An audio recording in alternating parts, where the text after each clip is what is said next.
నేను చాలా ప్రభుత్వాలను చూశాను కానీ ఇంత అవినీతి ప్రభుత్వాన్ని నా జీవితంలో ఎప్పుడూ చూడలేదు. ఇంకో పక్క కృష్ణా నది ఇక్కడే ఉంది. నేను అడుగుతున్నా, మీకు ఇసుక దొరుకుతుందా అని అడుగుతున్నా. ఒకప్పుడు ట్రాక్టర్ 1000 రూపాయలు, ఇప్పుడు ఎంత తమ్ముళ్ళు అని అడుగుతున్నా. 5000 ఎవడికి పోతుంది? 4000 అని అడుగుతున్నా మిమ్మల్ని. ఇప్పుడే బాలశౌరి గారు చెప్పారు, పోర్టు నేనున్నప్పుడు పీపీపీ మోడల్లో వాళ్లే డబ్బులు తెచ్చుకోవాలి, వాళ్లే కన్స్ట్రక్షన్ చేయాలని పూర్తి చేసే కార్యక్రమానికి చేశాం. మనం ఉంటే వచ్చేది. ఇప్పుడు ఈపీసీ అని అతన్ని క్యాన్సిల్ చేసి మళ్ళా లంచాల కోసం పోర్టును కూడా మార్చిన దుర్మార్గుడి జగన్మోహన్ రెడ్డి. నేను ఒకటే హామీ ఇస్తున్నా మీ అందరికీ, ఈ పోర్టుని పూర్తి చేసే బాధ్యత మాది, పరిశ్రమలు తెచ్చే బాధ్యత మాది. తమిళలో ఒక విషయం అడుగుతున్నా, జాబు రావాలంటే కూటమి రావాలి,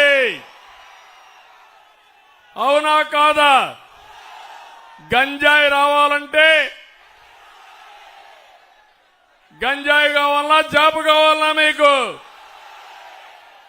అందుకే మీ అందరికీ హామీ ఇస్తున్నాం, ఈ జిల్లాలో ఏ ప్రాంతానికి లేనటువంటి ఉద్యోగ కల్పన అవకాశం ఈ బందర్ నగరానికి ఉంది.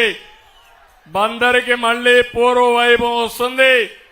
అభివృద్ధి చేసింది తెలుగుదేశం పార్టీ, మళ్లీ పూర్వ వైభవం తీసుకొచ్చే బాధ్యత మాదని మీ అందరికీ హామీ ఇస్తున్నా. ఈరోజు కేంద్రంలో బీజేపీ ఉంది, ఎన్డీఏ గవర్నమెంట్ ఉంది, మళ్లీ 400 సీట్లతో ఎన్డీఏ వస్తుంది. ఇక్కడ 25 పార్లమెంటుకు 25 గెలవాలి. ఇంకో పక్క 160 అసెంబ్లీ సీట్లు గెలవాలి. నేను ఒకే మాట అడుగుతున్నా, మీరు బాలశౌరిని గెలిపిస్తే ఎన్డీఏ అభ్యర్థిగా ఢిల్లీకి వెళ్లి పోర్టు విషయం గాని పరిశ్రమలు గాని మీకు ఏ పని కావాలన్నా చేసే సత్తా బాలశౌరికి ఉందని చెప్పి నేను మీకు తెలియజేస్తున్నా. నేను అడుగుతున్నా, ఇప్పుడు వైఎస్ఆర్ కాంగ్రెస్ పార్టీకి ఓటేస్తే దేనికోసం పనిచేస్తారు తమ్ముళ్ళు అని మిమ్మల్ని అడుగుతున్నా. దేనికోసం పనిచేస్తారు?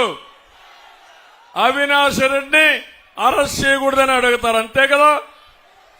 3 విషయాలు ఒకసారి చూడండి. జగన్మోహన్ రెడ్డి మమ్మల్ని తిట్టడం కాదు, నువ్వు సమాధానం చెప్పు.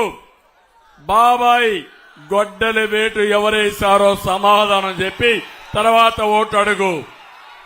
చెప్పే ధైర్యం నీకుందా అని అడుగుతున్నా. చెప్పాలనా లేదా అని అడుగుతున్నా. కన్నా కూతురు ఎవరైతే నీ చెల్లెలు సవాలు విసిరింది, మొత్తం వాస్తవాలన్నీ చెప్పింది, సమాధానం చెప్పాల్సిన బాధ్యత ఉందా లేదా అని మిమ్మల్ని అడుగుతున్నా. తమిళలో నిన్నే చూశారు, ఒకప్పుడు బాబాయ్ గొడ్డలి డ్రామా, అది మన మీద పెట్టడం, తర్వాత కోడి కత్తి డ్రామా, నిన్న చూస్తే గులకరాయి డ్రామా. గులకరాయి ఎవడో వేస్తే పవన్ కళ్యాణ్ గారు మేము వచ్చి హత్యా ప్రయత్నం చేశామంట. నీ డిపార్ట్మెంట్ ఇది అవునా కాదా అని అడుగుతున్నా. ఈరోజు నీ డిపార్ట్మెంట్ ఉంటే కరెంట్ ఆఫ్ అయితే మేము కారణమా? నీకు చేత కాకపోతే రాజీనామా చేయి, నువ్వు మీటింగ్ పెట్టుకో, నీకు కూడా కరెంట్ ఇస్తాం. ఎక్కడ కరెంట్ ఆఫ్ కాదు. తమిళలో ఈ రోజే ఇంకొక విషయం చెప్పాలి. ఈ ముఖ్యమంత్రి ఎంత దుర్మార్గుడంటే, ఒక దళితుడిని చంపి డోర్ డెలివరీ చేసిన దుర్మార్గుడు ఈ ముఖ్యమంత్రి. ఇంకో పక్క శిరోమండనం చేసిన వ్యక్తిని ఎమ్మెల్యేగా పెట్టుకున్నాడు. నిన్నే కన్విక్షన్ వచ్చింది.